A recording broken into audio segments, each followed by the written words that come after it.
The first thing you have to do when it comes to being organized at work is to look inward and start with yourself, making sure that you organize your mind.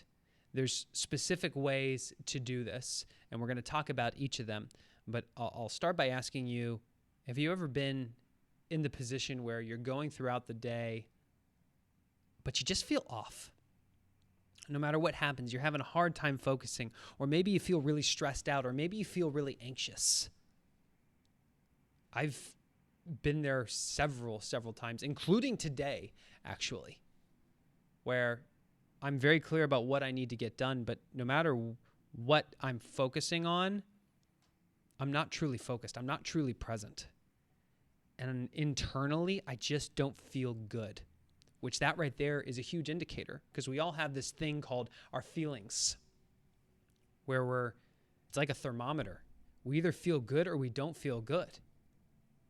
Do you have a regular practice of being aware of that thermometer? And in those moments when you don't feel good, do you stop and reflect and ask why?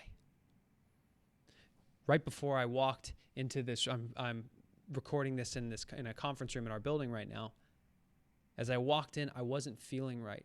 And I sat my computer down, I hooked the microphone up, and I sat back and I just looked outside the windows. Clear blue skies, watching the cars zip by on the freeway. I just closed my eyes and I just started to breathe. I needed to explore what was happening inside me that today has held me back from showing up at my fullest. Do you know what I'm talking about? Where you're not focused, you're a little stressed, you're a little anxious, maybe you're a little irritable. It's been me today.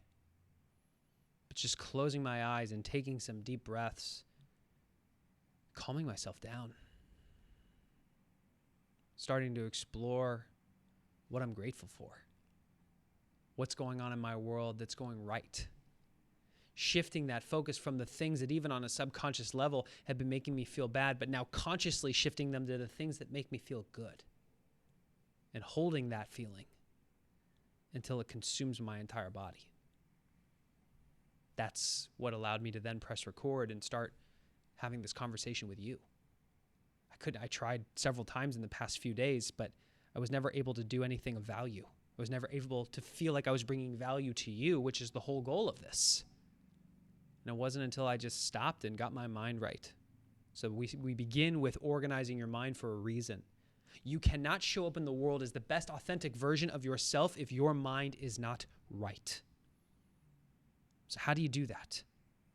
Well, it comes down to three very specific things.